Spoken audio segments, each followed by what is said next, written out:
Halo semuanya, bagaimana kabarnya? Apakah minggu ini sudah pergi memancing di kolam Bapak Yanto? Jika belum maka segeralah memancing. Oke, pada saat ini Bapak Yanto akan kembali melanjutkan sebuah cerita tentang perjalanan cucu Monton yakni Babang Tamfan Xiaoyan. Saat ini kita akan kembali diperlihatkan dengan Xiaoyan yang ditantang untuk menuju ke pertandingan kedua. Kemudian pada saat ini Xiaoyan menanyakan, apa yang akan dipertaruhkan oleh ketua ketiga jika Xiaoyan menang, maka apa yang akan Xiaoyan dapatkan? Menanggapi pertanyaan tersebut, tertua ketiga pada saat ini memiliki ekspresi yang jelek. Dirinya pun benar-benar terkejut sesaat dan berpikir sejenak. Setelah agak cukup lama di bawah tatapan semua orang, tertua ketiga pun segera membuka mulutnya. Dirinya pun segera bertanya kepada Xiaoyan, apakah yang Xiaoyan ingin untuk dipertaruhkan? Xiaoyan pun tersenyum dan berkata Xiaoyan menginginkan keterampilan bertarung, resep obat, inti sihir dan 3 hal aneh. Selama tertua ketiga bisa mendapatkannya maka itu akan bisa digunakan sebagai taruhan, sehingga dengan begitu pasti Xiaoyan akan menemani tertua ketiga sampai akhir. Selain itu dengan status dari ketua ketiga tidak akan mungkin berbagi tetua ketiga untuk memberikan taruhan yang biasa-biasa saja. Pada saat ini hati tertua ketiga sedikit bergetar mendengar perkataan dari Xiaoyan, karena taruhan ini benar-benar terlalu besar dan jika dirinya kalah, maka dirinya benar-benar akan kehilangan semua hartanya.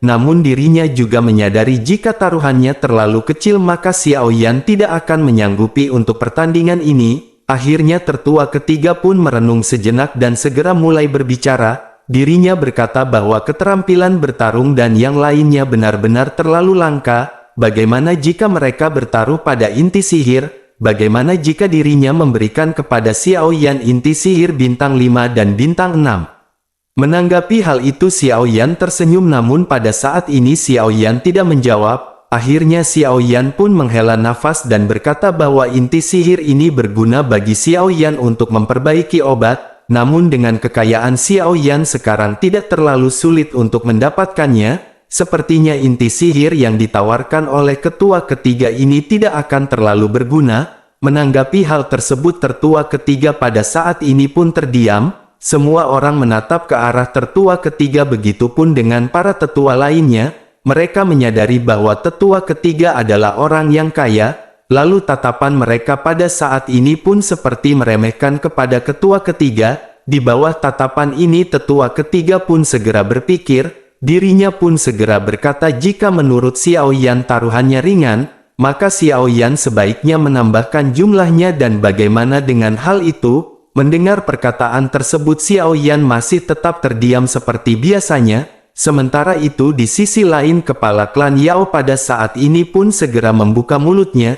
Dirinya merasa tidak tahan dengan tertua ketiga yang terus menolak permintaan Xiaoyan. Dirinya segera berkata bahwa dirinya mengingat tetua ketiga memiliki beberapa resep dan keterampilan bertarung yang bagus. Selain itu tetua ketiga tampaknya sangat yakin akan menang dalam pertandingan ini dan mengapa dirinya tidak menambahkannya. Mendengar perkataan dari kepala klan Yao ini Xiaoyan pun seketika tersenyum. Xiaoyan segera berkata bahwa dirinya merasa tetua ketiga memiliki sesuatu yang disembunyikan. Selain itu Xiaoyan tidak tahu berapa banyak inti sihir tingkat tinggi yang akan diberikan oleh tetua ketiga. Mendengar kata-kata Xiaoyan ini tertua ketiga pun segera jatuh dalam situasi yang memalukan. Namun pada saat ini dirinya diam-diam merasa lega dan menyadari sepertinya Xiaoyan akan setuju dengan persyaratan inti sihir ini. Akhirnya dirinya pun menghela nafas dan berkata bahwa dirinya akan memberikan 300 inti sihir bintang 5 dan 10 inti sihir bintang 6. Menanggapi hal itu Xiaoyan pun melambaikan tangannya kepada ketua ketiga. Tetua ketiga pun lanjut berkata apakah penawaran ini terlalu sedikit? Jika begitu permasalahannya maka Xiaoyan bisa menambahkan lebih banyak lagi. Xiaoyan pun menghela nafas dan berpura-pura terlihat acuh tak acuh. Ketika Xiaoyan mulai berpikir, Xiaoyan pun segera berkata sejujurnya memiliki sedikit peluang untuk menang di kompetisi ini. Namun meskipun Xiaoyan kalah hal itu sama sekali tidak berarti bagi Xiaoyan, karena Xiaoyan yang telah menang sebelumnya. Oleh karena itu mengapa Xiaoyan repot-repot untuk ikut bertanding? meskipun begitu bukan tidak mungkin bagi Xiao Yan untuk setuju dalam pertandingan, tetapi pada saat ini pertaruhannya benar-benar harus jelas. Mendengar arti dari kata-kata Xiao Yan, tetua ketiga saat ini segera berpikir dengan keras. Akhirnya setelah ragu-ragu sejenak dirinya pun segera menggertakkan giginya dan berkata dengan ekspresi sedih, dirinya segera menawarkan 500 inti sihir bintang 5 dan 20 inti sihir bintang 6. Mendengar hal itu Zenni pun segera berbisik kepada Xiao Yan. Zenni berkata bahwa jumlah ini hampir semua inti sihir tingkat tinggi yang telah dirinya kumpulkan selama puluhan ribu tahun. Mendengar hal itu Xiao Yan pun segera menoleh kembali ke arah tertua ketiga. Xiao Yan pun dengan enggan setuju dengan persyaratan yang diberikan oleh tetua ketiga. Xiao Yan pun segera berkata demi ketulusan dari semua orang dan tertua ketiga maka Xiao Yan akan segera patuh. Mendengar pernyataan Xiao Yan ini ketua ketiga dan Yao Lingze pada saat ini menghela nafas lega. Tetua klan Yao pun pada saat ini sedikit terkejut dan menatap ke arah Xiao Yan dengan penuh arti. Dirinya menyadari bahwa murid barunya ini pasti memiliki idenya sendiri untuk memilih inti sihir tingkat tinggi sebagai taruhan daripada keterampilan bertarung dan resep obat. Dirinya pun tidak bertanya lagi dan segera mengangkat telapak tangannya sedikit dan mengumumkan dengan keras. Dirinya berkata bahwa keduanya tidak perlu beristirahat terlalu lama dan mereka akan segera melanjutkan ke langkah selanjutnya. Mereka akan melanjutkan kompetisi di Aula Hati. Mendengar pengumuman ini Xiao Yan pun mengerutkan keningnya. Xiao Yan tidak tahu tempat macam apakah itu dan pada saat ini Xiao Yan benar-benar tidak bisa beristirahat. Namun Xiao Yan pada saat ini hanya bisa menggelengkan kepalanya dan mengikuti peraturan yang ada. Lalu pada akhirnya singkat cerita semua orang pun muncul di depan sebuah bangunan di bagian terdalam barat laut klan Yao. Bangunan ini terlihat seperti kuil dengan bebatuan yang disusun. Lalu tidak lama setelah itu kepala klan Yao pun segera berkata bahwa ini adalah biji bintang ungu yang sangat langka. Hal ini juga memiliki efek yang sangat baik pada pelestarian dan transmisi kekuatan jiwa. Leluhur mereka benar-benar membutuhkan banyak upaya untuk membangun kuil ini. Kemudian kuil ini dapat juga disebut dengan kuil pertanyaan hati. Namun seiring berjalannya waktu jejak jiwa yang berada di dalamnya juga mulai berkurang. Bahkan sangat sedikit jejak jiwa yang tersisa di lantai pertama. Oleh karena itu mereka akan mulai dari tingkat kedua. Jejak jiwa di lantai 2 ini semuanya ditinggalkan oleh Dou di bintang 7. Lalu kekuatan jiwa mereka pada dasarnya berada di puncak keadaan di. Selain itu seseorang tidak boleh mengaktifkan banyak jejak spiritual sekaligus. Sementara itu jejak jiwa di lantai 3 semuanya ditinggalkan oleh Dou di bintang 8 ke atas. Sehingga dengan begitu kekuatan jiwa mereka juga semuanya di atas peringkat di lantai kedua. Jika kekuatan jiwa seseorang bisa menjawab pertanyaan yang berada di lantai kedua, maka kemungkinan kekuatan jiwanya akan melonjak dan kemungkinan dirinya bisa mencapai ke lantai ketiga.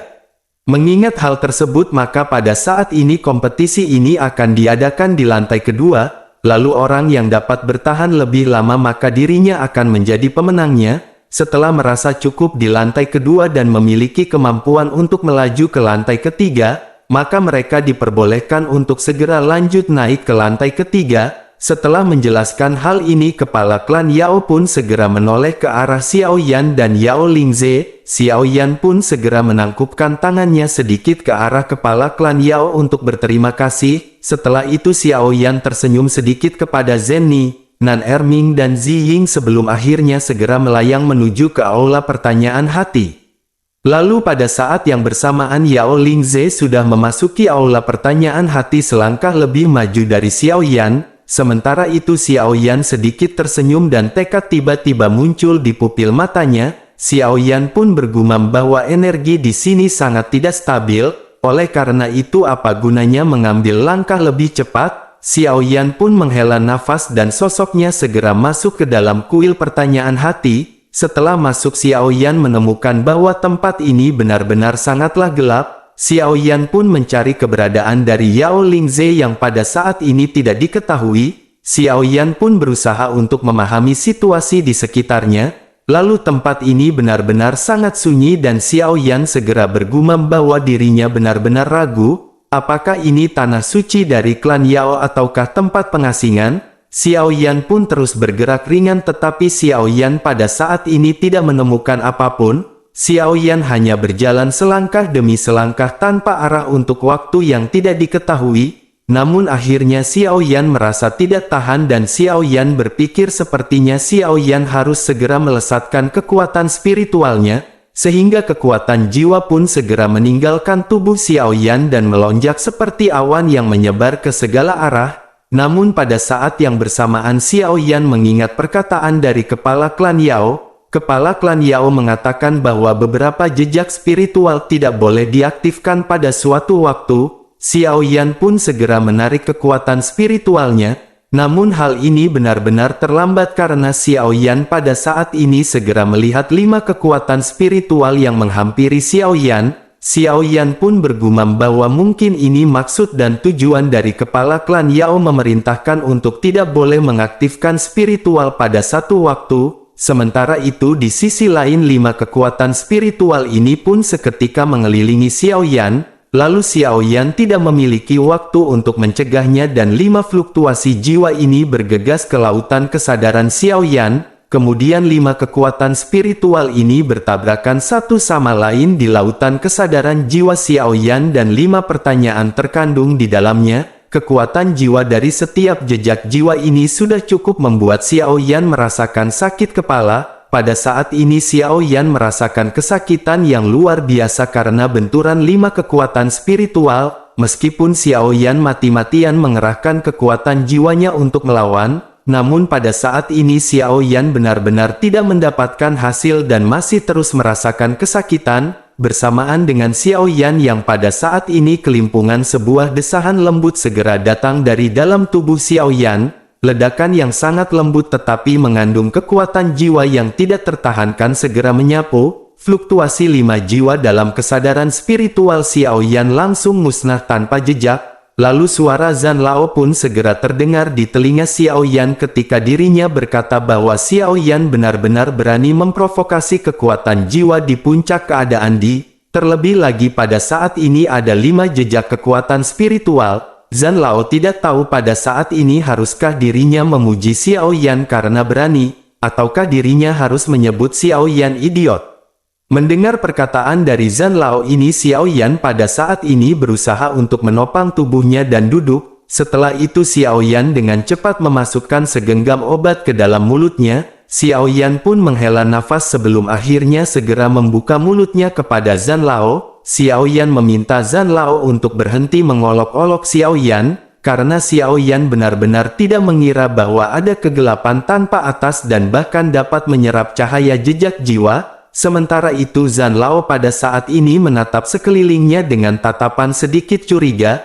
Tidak lama ekspresi Zhan Lao pun tiba-tiba menjadi terkejut. Dirinya segera berkata bahwa dirinya tidak menyangka itu adalah batu yang aneh dan ini benar-benar tidak mengherankan. Jumlah batu aneh semacam ini benar-benar sangat sedikit. Dirinya tidak menyangka bahwa klan Yao memiliki begitu banyak batu ini dan mereka menggunakannya untuk membangun aula besar. Hanya saja sepertinya mereka hanya mengetahui batu ini bermanfaat untuk pelestarian kekuatan jiwa. Zhan Lao khawatir mereka tidak tahu fungsi sebenarnya dari batu ini. Menanggapi perkataan dari Zhan Lao ini Xiao Yan pun seketika mengerutkan keningnya di tengah kebingungan. Melihat ekspresi kebingungan dari Xiao Yan, Zhan Lao pun segera lanjut mulai menjelaskan. Zhan Lao berkata bahwa begitu batu ini membentuk segel akan ada semacam denyut di dalamnya. Denyut ini sangat mirip dengan frekuensi detak jantung manusia dan sangat mudah membuat orang merasa gelisah tanpa alasan. Selain itu tanah dan dinding ini dicat dengan semacam cat ajaib yang dapat menyerap sebagian besar cahaya. Itulah mengapa pada saat ini tempat ini benar-benar sangat gelap. Mendengar hal tersebut Xiao Yan pun bergumam mengapa gurunya tidak memberitahu hal ini. Zhan Lao pun mengerutkan keningnya setelah mendengar gumaman dari Xiao Yan. Dirinya pun segera bertanya kepada Xiao Yan, apakah yang dimaksud dengan perkataan guru? Xiao Yan pun tersadar dan segera memberitahu semuanya kepada Zhan Lao. Mendengar penjelasan singkat dari Xiao Yan ini, tentu saja Zhan Lao pun berkata bahwa Xiao Yan benar-benar sangat beruntung. karena kepala klan Yao telah menerima Xiao Yan sebagai muridnya maka dirinya akan menganggap Xiao Yan sebagai penggantinya. Tidaklah berlebihan untuk mengatakan bahwa dirinya telah mewariskannya kepada Xiao Yan. Selain itu Zhan Lao mengira sepertinya kepala klan Yao juga mungkin tidak mengetahui bahwa batu ini memiliki efek seperti itu. Zhan Lao pun segera mengalihkan topik pembicaraannya dan berkata kepada Xiao Yan dengan sedikit serius. Dirinya berkata bahwa Xiao Yan pada saat ini jangan terlalu banyak berpikir dan harus memanfaatkan kesempatan ini. Jangan keluar terlebih dahulu jika Xiao Yan tidak mendapatkan cukup keuntungan. Setelah mengucapkan perkataan tersebut Zhan Lao pun segera menghilang seolah-olah belum pernah muncul sebelumnya. Xiao Yan pun mengerutkan kening dan sedikit terkejut karena Xiao Yan masih memiliki banyak pertanyaan yang belum dirinya tanyakan. Xiao Yan pun menggelengkan kepalanya dan segera menekan emosi di dalam hatinya. Setelah itu Xiao Yan pun segera menatap ke arah sekeliling batu aneh yang pada saat ini benar-benar diliputi dengan kegelapan. Xiao Yan pun bergumam bahwa benar-benar tidak mungkin untuk melanjutkan semua ini seperti ini, sehingga apa yang harus Xiao Yan lakukan pada saat ini? Bersamaan dengan itu api biru keabu-abuan di kedalaman mata Xiao Yan terpantul dari telunjuknya. Xiao Yan pun segera menggerakkan tangannya dan menatap kosong ke arah jari-jarinya. Xiao Yan pun melihat setitik cahaya cerah dan menyadari sesuatu. Xiao Yan pun bergumam mengapa Xiao Yan pada saat ini tidak memanfaatkan api surgawi di dalam tubuhnya. Akhirnya api surgawi pun segera menyembur dari seluruh tubuh Xiao Yan seperti api unggun. Kemudian lingkungan di sekitar Xiao Yan tiba-tiba menyala dan bidang penglihatan Xiao Yan segera meluas.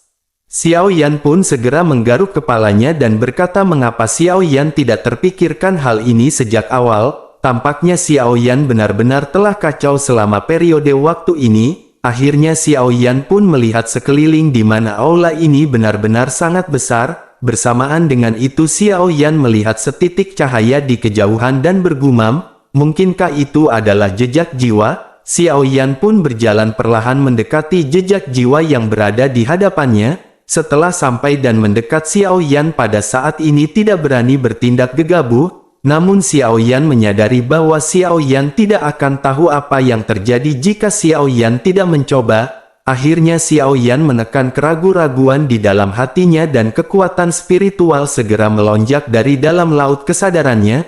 Lalu kekuatan spiritual Xiao Yan pada saat ini dengan lembut menyentuh jejak jiwa yang redup di hadapannya. Kemudian jejak jiwa pada saat ini hanya bergetar sedikit sebelum akhirnya kembali terdiam. Namun bersamaan dengan itu jejak jiwa lain segera terbang ke arah Xiao Yan. Lalu Xiao Yan dengan cepat menundukkan kepalanya dan berjongkok membiarkan jejak jiwa ini melayang di atas kepalanya. Tidak lama setelah itu kekuatan jiwa yang baru saja datang segera memperkuat kekuatan jejak jiwa di hadapan Xiao Yan. Kemudian Xiao Yan pun dengan hati-hati mencoba mengeluarkan beberapa utas kekuatan spiritualnya yang dirubah menjadi seukuran satu jari. Bersamaan dengan itu jejak jiwa yang berada di hadapan Xiao Yan pun dengan cepat menghilang. Xiao Yan seketika merasakan bahwa kekuatan jiwa ini telah muncul di lautan kesadaran Xiao Yan. Namun Xiao Yan benar-benar tidak tahu bagaimana jejak jiwa ini menembus beberapa penghalang jiwa yang telah dibuat oleh Xiao Yan. Kemudian Xiao Yan pada saat ini merasakan keringat dingin yang keluar dari pori-porinya. Xiao Yan pun segera merasakan kekuatan jiwa yang memasuki lautan kesadaran jiwanya. Xiao Yan pun bergumam bahwa dampak dari jejak jiwa bintang 7 Dodi ini benar-benar kuat dan sulit untuk dilawan. Xiao Yan pun pada saat ini mengendalikan kekuatan spiritualnya untuk meleburkan kekuatan jiwa dari bintang 7 Dodi. Bersamaan dengan itu ada fluktuasi dari jejak jiwa bintang 7 Dodi ini ketika melonjak. Xiao Yan tanpa sadar merasakan ketakutan di dalam hatinya. Xiao Yan melihat jejak kekuatan spiritual ini yang pada saat ini membentuk sebuah sosok. Pada saat ini Xiao Yan tidak memiliki pilihan lain selain membentuk kekuatan jiwanya menjadi sosoknya sendiri. Lalu sosok Xiao Yan pun membungkuk di depan jejak spiritual tersebut. Dengan mengkhawatirkan keselamatannya Xiao Yan pun dengan tulus memberikan hormat. bersamaan dengan itu sosok yang terbentuk dari kekuatan jiwa Dou di bintang 7 pun seketika tertawa dengan keras. Setelah tertawa keras sosoknya pun pada saat ini segera terdiam. Xiao Yan pun menunggu reaksi dari sosok tersebut, namun setelah setengah jam Xiao Yan tidak mendapatkan hasil. Akhirnya Xiao Yan menebak bahwa jika bertahan lebih lama lagi sepertinya sosok ini akan cenderung mengamuk. Xiao Yan pun melihat sosok tersebut yang pada saat ini menatap ke arah Xiao Yan dan dengan cepat mulai berbicara dengan berani. Xiao Yan pun menangkupkan tangannya dan meminta agar senior mengajukan pertanyaan kepada Xiao Yan.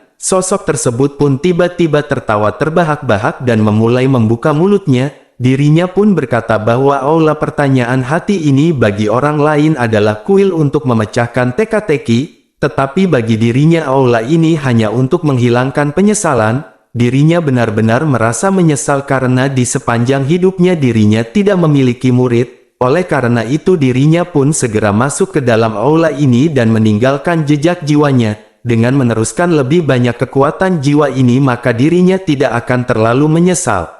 Setelah mengatakan hal tersebut sosok itu pun segera melangkah dan menatap dengan tajam ke arah Xiao Yan. Setelah mendekat sosok itu mulai menjadi samar-samar ilusi dan mulai melebur ke lautan kesadaran Xiao Yan. Menyadari hal tersebut Xiao Yan pada saat ini merasa sangat beruntung karena telah dikaruniai jiwa seorang Dou di bintang 7. Namun meskipun begitu sangat disayangkan kekuatan jiwa ini tidak banyak tersisa karena telah terluka. Xiao Yan pun menghela nafas dengan penuh syukur karena Xiao Yan pada saat ini juga telah mendapat banyak manfaat. Lalu setelah itu Xiao Yan merasakan fluktuasi di dalam kekuatan jiwanya. Xiao Yan pun merasakan semua kesedihan yang dirasakan oleh kekuatan jiwa yang baru saja menyatu di dalam lautan kesadaran jiwa Xiao Yan. Xiao Yan pun tanpa sadar tiba-tiba berlutut membenturkan kepalanya sebagai penghormatan. Setelah itu Xiao Yan pun segera berdiri dan pada saat seperti ini Xiao Yan menyadari kekuatan jiwa Xiao Yan telah meningkat. Namun tidak lama Xiao Yan merasakan kekuatan jiwa yang sangat kuat yang menyapu dan berubah menjadi 9 karakter yang hampir padat di lautan kesadarannya. 9 karakter besar ini terus naik turun dengan tekanan dan penindasan yang bergelombang di dalam lautan kesadaran jiwa Xiao Yan, sehingga Xiao Yan pun segera merasakan sakit yang parah seperti ditusuk benda tajam. Xiao Yan menatap 9 karakter besar di lautan kesadarannya dan menyadari bahwa ini adalah sebuah pertanyaan. Xiao Yan membaca karakter yang mengandung pertanyaan mengapa bertanya kepada hati. Menyadari pertanyaan ini Xiao Yan pada saat ini benar-benar kesulitan untuk menjawab. Namun Xiao Yan pun terus berpikir.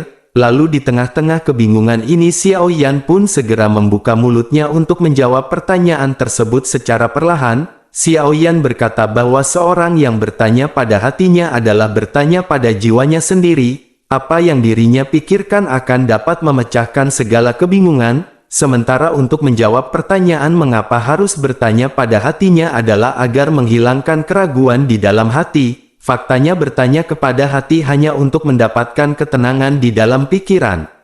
Lalu setelah Xiao Yan menjawab karakter besar ini pun tiba-tiba bersinar dengan cahaya perak. Bersamaan dengan itu karakter ini segera melebur menjadi cahaya abu-abu perak yang menutupi seluruh permukaan lautan kesadaran Xiao Yan. Lalu Xiao Yan kembali merasakan bahwa kekuatan spiritualnya pada saat ini melonjak.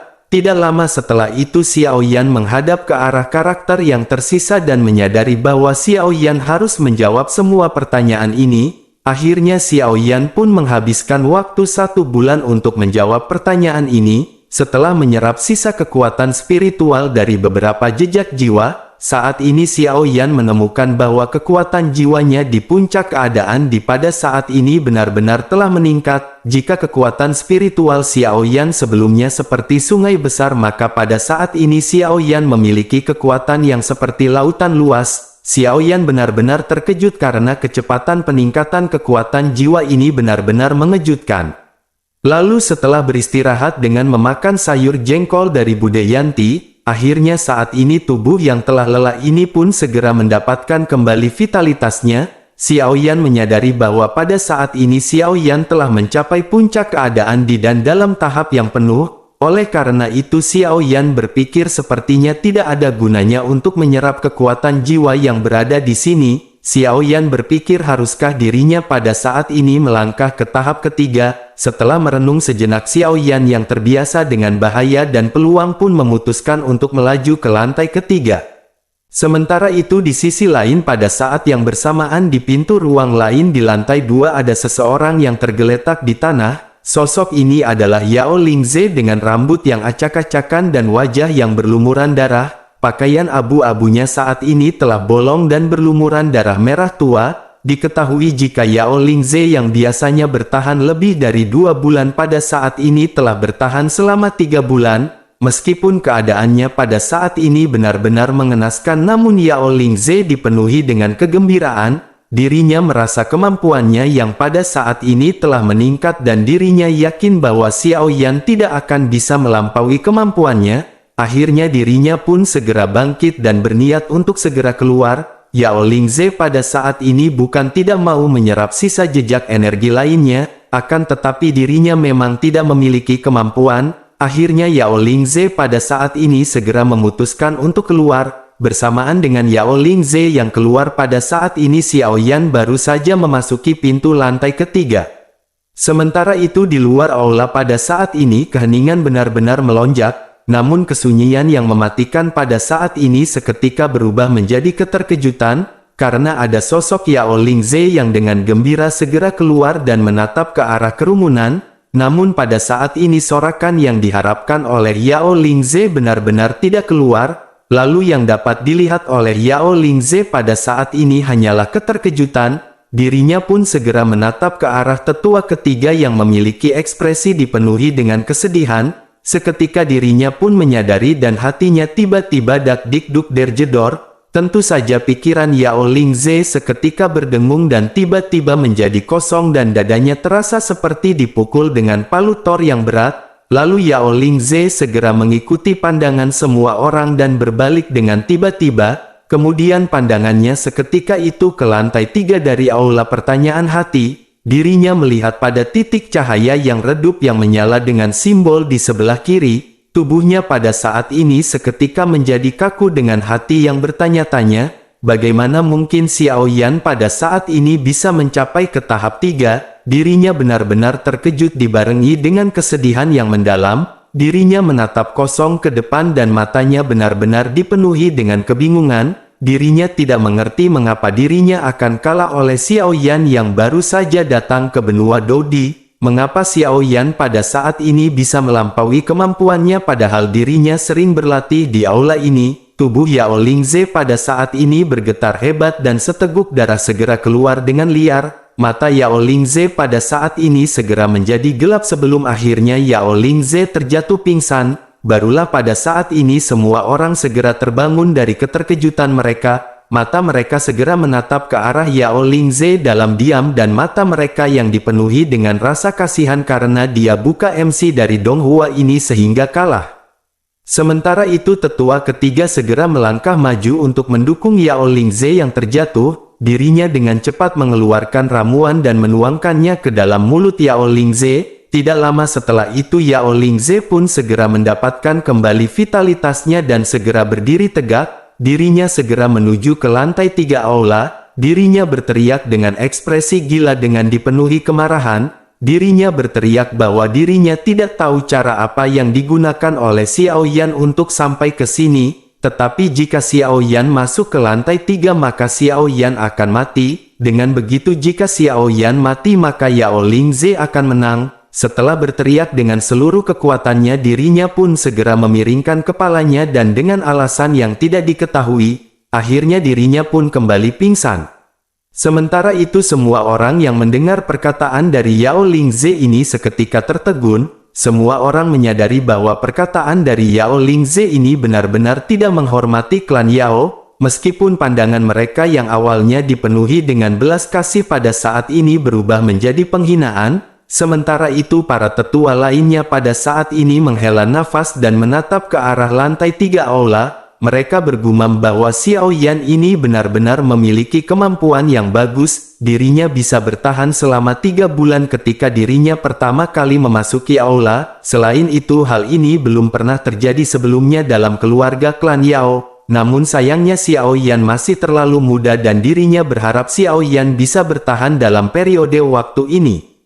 Menanggapi perkataan tersebut, tetua kedua pada saat ini sedikit mengangguk, dirinya menatap ke arah kepala klan Yao dan berkata bahwa Xiao Yan sangat jelas telah memenangkan kompetisi ini. Jika kepala klan Yao pada saat ini masuk untuk mencegah Xiao Yan memasuki lantai ketiga, mungkin masih ada waktu untuk menyelamatkan Xiao Yan. Mendengar perkataan dari ketua kedua ini, tentu saja ketua ketiga pun seketika membalas perkataan tersebut seperti guntur. Urat di dahinya pada saat ini menonjol. Dirinya segera berkata bahwa tetua tidak boleh merusak aturan.